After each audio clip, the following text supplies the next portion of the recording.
You can share your slides now. Yes, one second.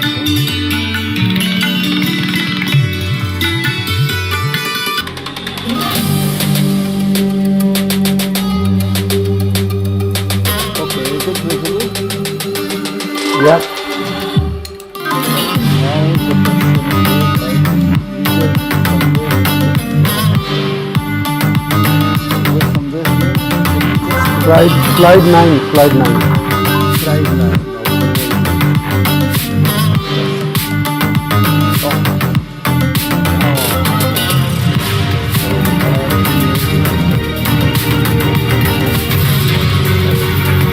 created okay. Yeah.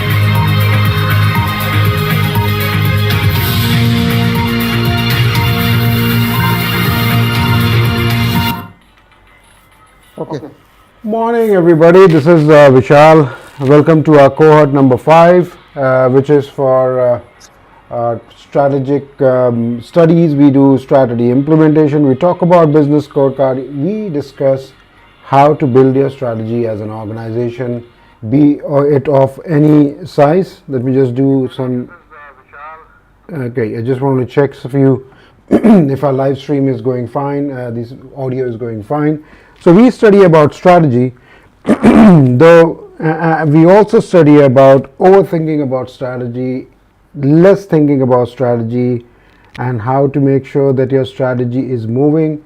We talk about tools by which you can measure how your strategy is being implemented and what benefit it is making to your organization. So we will talk about business scorecard as well, and we have with us Mr. Gopal. He is a book writer.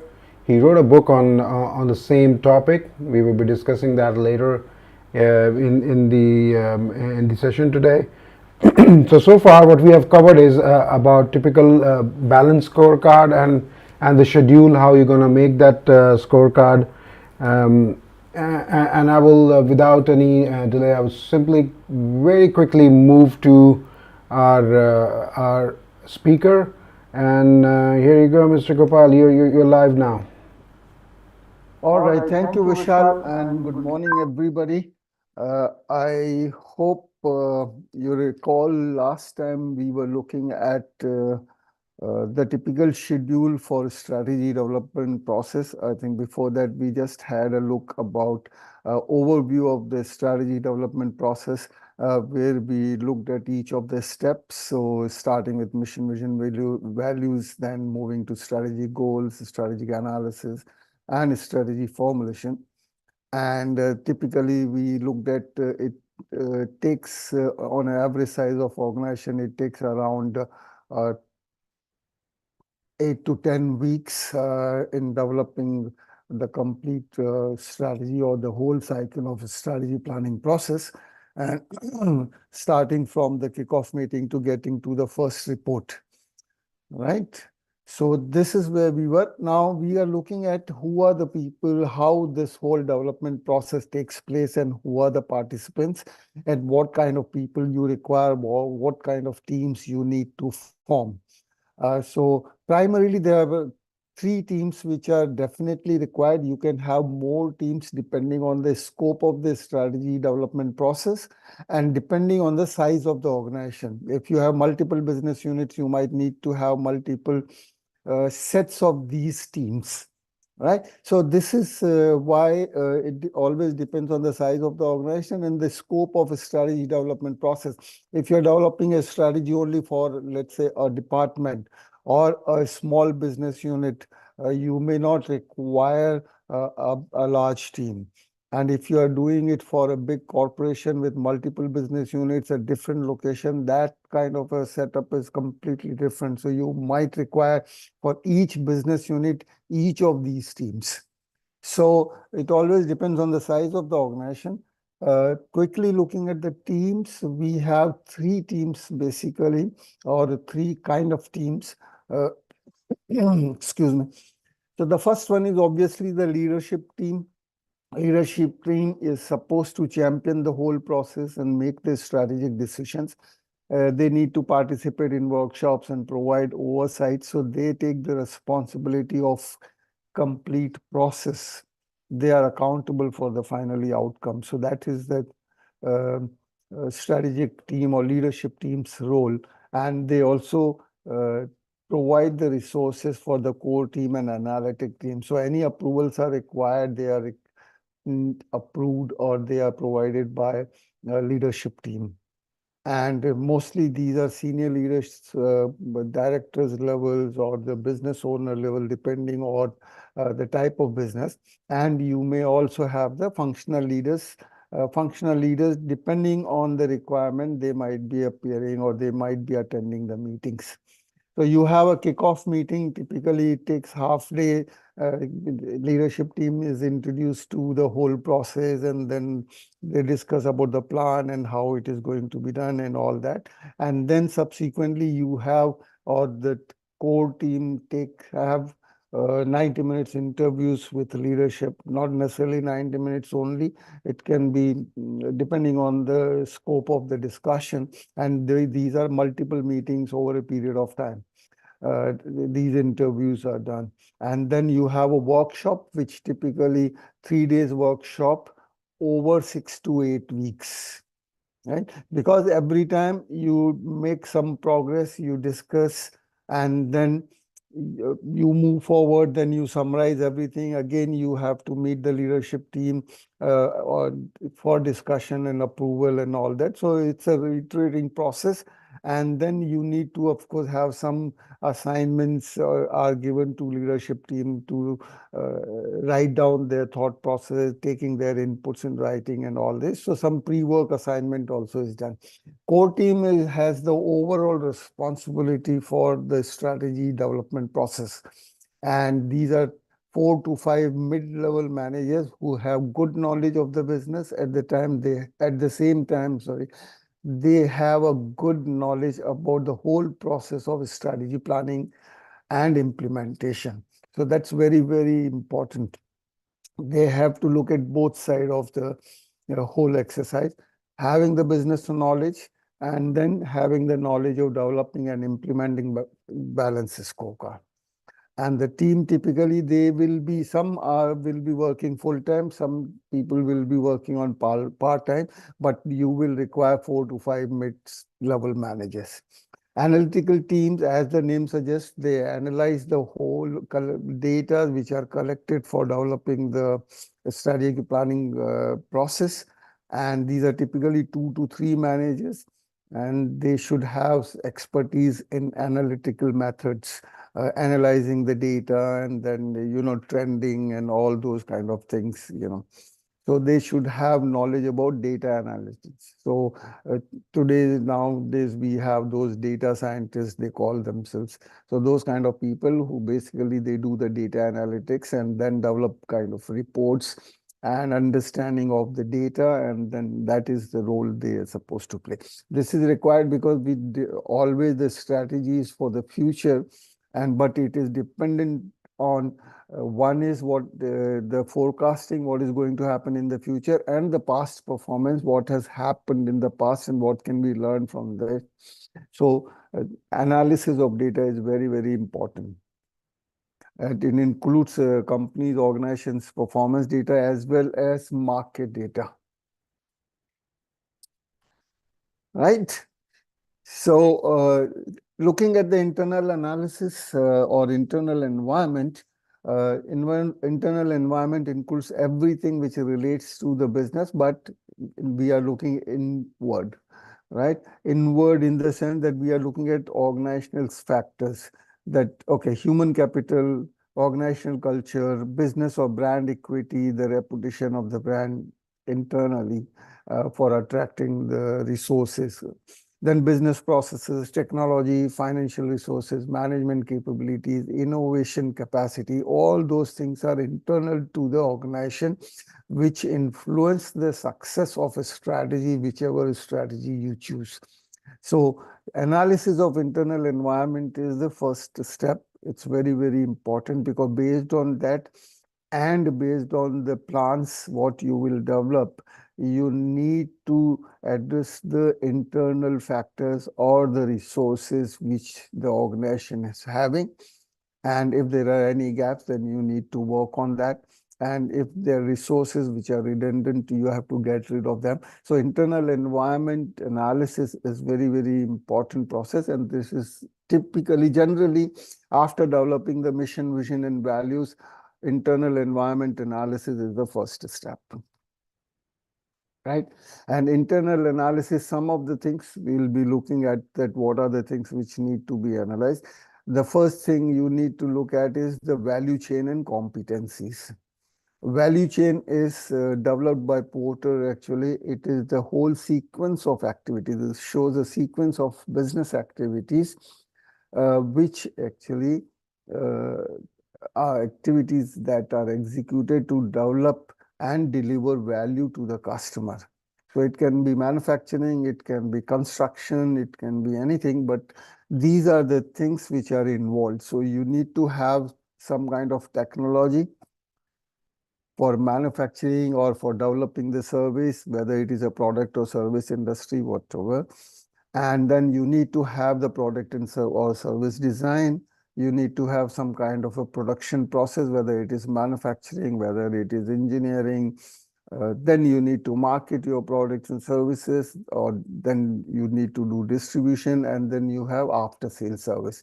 So this is a typical thing. If you look at any industry, any business, you will look, these are the typical things, starting from having the kind of resources in terms of technology and people, then you need to have some kind of expertise or competence for product design, then manufacturing, marketing, distribution, and after sales service, right?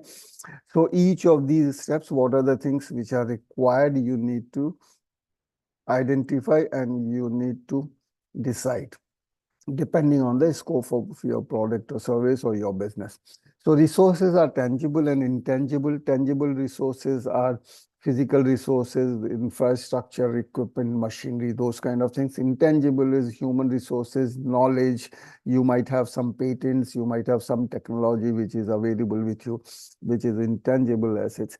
And so those kind of things. So tangible and intangible resources, these are called resources. And then capabilities are processes, interlinks, and configuration.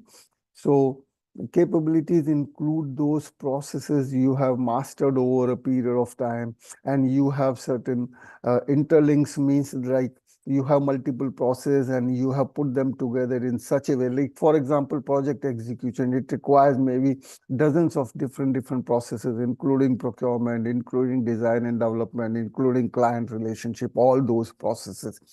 And those interlinks or the connection between those processes and sub-processes, each organization has a different way of looking at it, and they have a unique way of connecting these together to satisfy customers. So these are called capabilities. Each organization has their own capabilities, right?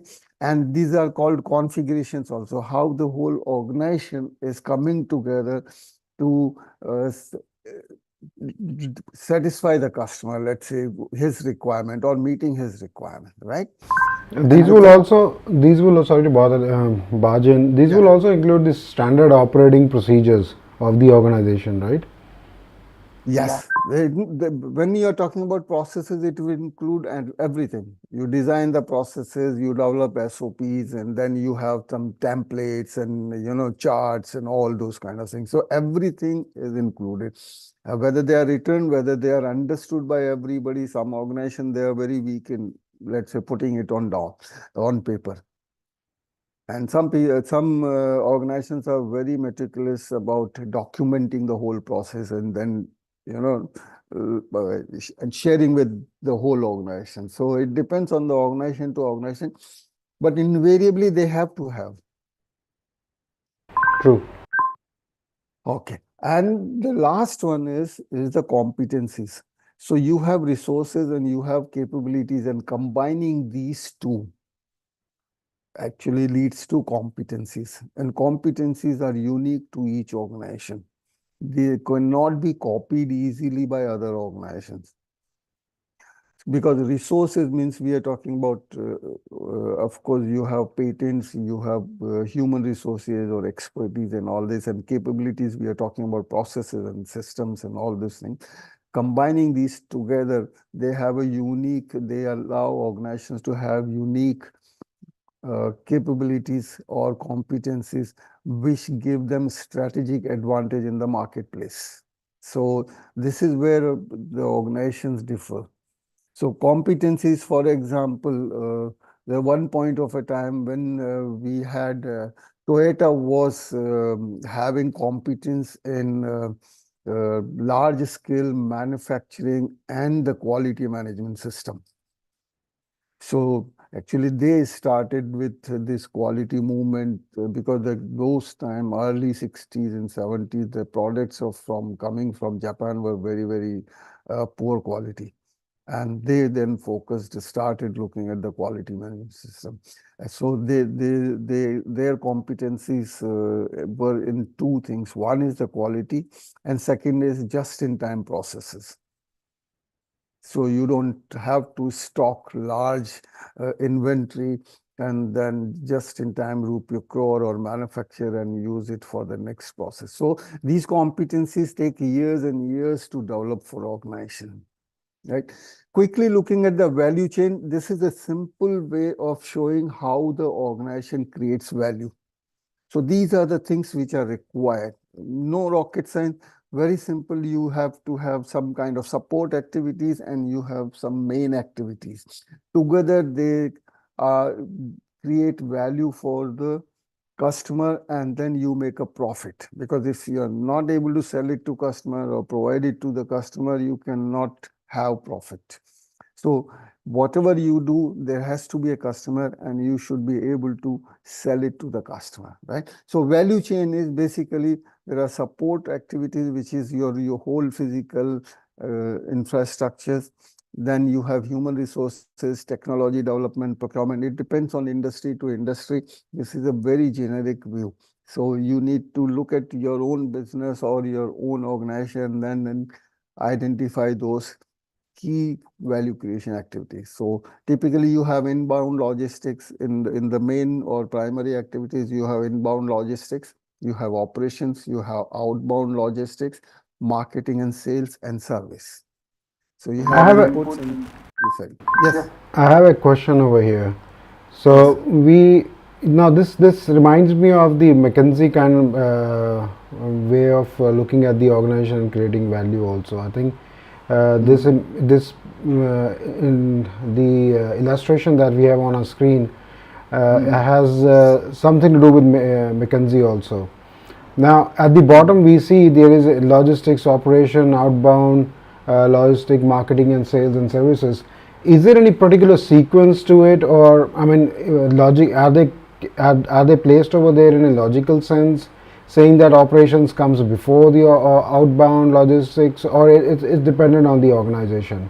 Now, why I'm asking that question is because in organizations that are delivering, let's say, engineering services, Yes. now, and they, when they do deliver engineering services, they do deliver systems or system integrations towards the building.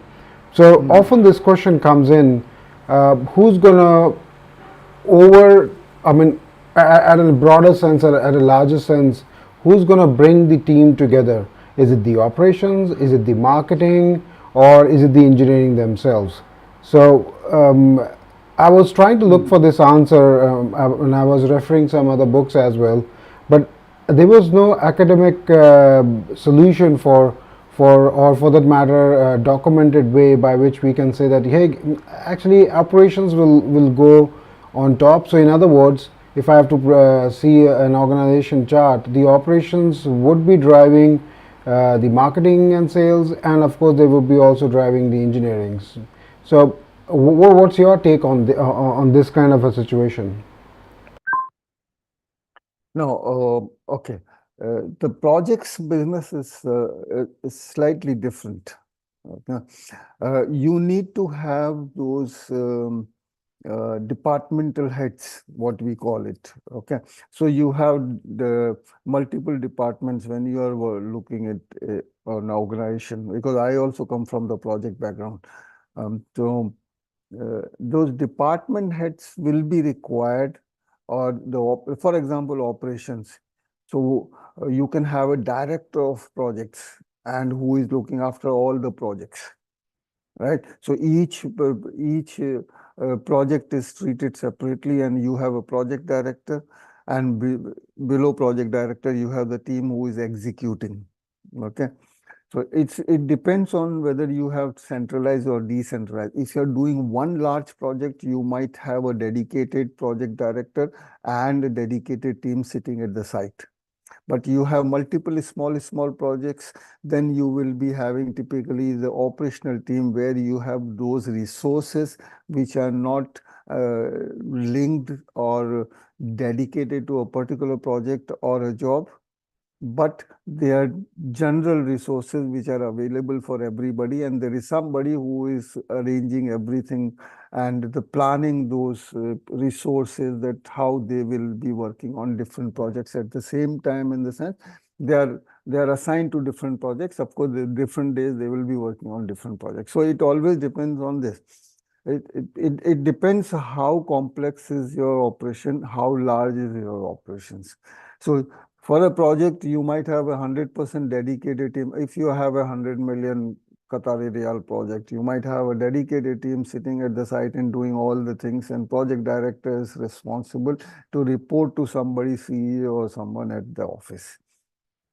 You might have a central procurement team who is doing the procurement for all the projects, or you might have decentralized procurement team where if you have a large project, you might have project manager, or procurement manager or project procurement coordinator. If you have central procurement department, he will be looking after it. So it always depends on organization to organization. There are no recommendations. It depends how best you can utilize your resources and execute those processes in the most economical way. That answers my question. Sorry, Yep, yep, your question. Yeah. yeah, yeah, yes, So does. it's always organization to organization and their thought process. Okay. So going into value chain now, we are going little more into details. So it's the same value chain we are looking at, right? And those same activities. So technology, product, service design, manufacturing, marketing, distribution, and after sales service. So this is typically, and you can do it for the project execution if you are into projects business, right? So, and then we are looking at, depending on your focus on one or more of these activities in the value chain, your strategy can be identified. Just identifying and looking at, okay, where I am focusing or what I want to focus on, what is my expertise.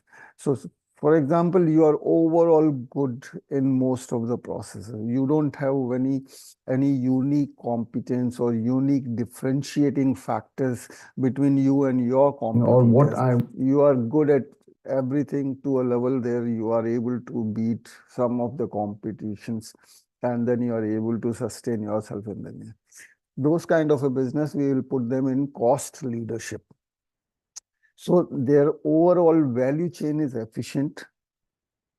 They are able to beat some of the competitors. We are talking about in terms of quality, price, and delivery. At least those three things we need to keep in mind. And this is actually called the total cost leadership, right? So that is the total low cost leadership, that, okay, I'm able to beat my competitors on price. And of course, you cannot sustain in the market for a long time if your product or service quality is poorer than your competitors. So you are meeting those requirements, but your overall cost is low because you have extremely efficient operations. So this is called cost leadership, right? Then second one comes how I differentiate myself, like how Apple is differentiating itself from rest of the cell phones. right? So there you do go for product innovation. For going for the product innovation, now your focus within your value chain is shifted from overall cost efficiency to the specific processes. So if you keep, let's say, Apple in mind, iPhone in mind, what they are excelling at, or what they are really good about the technology, their product and service design, and their marketing, right? These are the three key activities they are focusing on, and they are differentiating themselves from the other manufacturers. Manufacturing, they are not doing any manufacturing themselves. It is 100% outsourced, right? They are focusing only on only on the design and development of the products, bringing newer and newer technology. That is what they are doing. And they do their marketing extremely well. So what we are doing is we have the same value chain, but what activities we are focusing on, it makes all the difference. That how you are going to present yourself, your products and services in the marketplace, how you will differentiate yourself, how you will stand out in the market, right?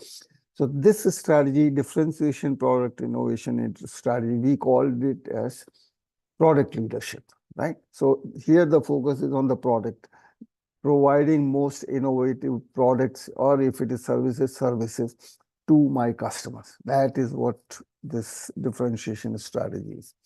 The third one is we call it as a customer intimacy. Now here what I'm focusing on, or for the where the business focuses on having the after sales service or customer relationship and the distribution part, the last part of the value chain. So we have technology, product and services, manufacturing, or producing and marketing, and then finally distribution and after. Where these, if you recall, you go to any service providers, like you go to doctors and lawyers and those kind of people, or you buy some products with software products or software SaaS services, software as a service. So those kind of industries, the relationship or knowing the customer is very, very important, because it typically those services require after sales service. Project also is a kind of that kind of a service, because you have after sales service, but you have after sales service only up to defect liability. Then you have to enter into a new contract for maintenance and operations if you are looking. So not directly, but to some extent, projects business also is, you need to have that customer intimacy, because you need to know the customer's requirements, you need to address those, meet those requirements, and then you maintain a relationship, because you might get future projects, and at the same time, you might get your scope extended to support and maintenance. So the third differentiation strategy, these are broad strategies which a company or a business can adapt depending on what they are aiming at and what their competencies are. If you look at each of these three strategies, they require different kind of competencies. So depending on the competencies and expertise what you have, you need to decide on your value chain proposition. Okay, I think we will wrap here. We are top of our time. Yeah. All right. Yes, so there's any further anybody has a question I can answer. Yeah, we don't have anything on the Zoom. We don't have. I'm just checking on LinkedIn. There's none. But yep, I think there's no question today, and so that would mean that we are very efficient and effective. Yes, that's a good sign. Yeah. So with that, we just like to remind you that Mr. Gopal is a writer of his recent book, which I hate to say this, but just checking on it, sir. Do we have it on Amazon now? Not yet? Yes, we have. It is No, but Amazon in Europe. in India you have it, yeah. India, yes. Middle East or .com is still not there. Okay. So we have it available on the I'll stop sharing my screen if you want. yeah, I will just put it on the screen, the book we're talking about. Okay, so it's called Mastering Strategic Excellence, a book that has a lot of information which has been brought in with more than 30 to 40 years of experience, sir. Correct? Yes, strategy, it's around 25 years. Yeah. Overall is, of course, I have 40 years of experience. Yeah. So Yes. and that brings in there are formats of the forms or the scorecards. There are it's going to be a like the NFPA of strategy. Let's say that way, wherein it's a collection of best practices, and that is what happens in academia, in the education sector, wherein you have you whatever best practices are there out in the are being used in the industry, they start trickling into the books, and of course they start getting taught to people. And the book is hardcover is it's a very affordable book though, sir. I would say on a Kindle it's going to be 280 INR, which is a very good price. And I knew the Kindle edition was there, so I'm going to do that by today itself.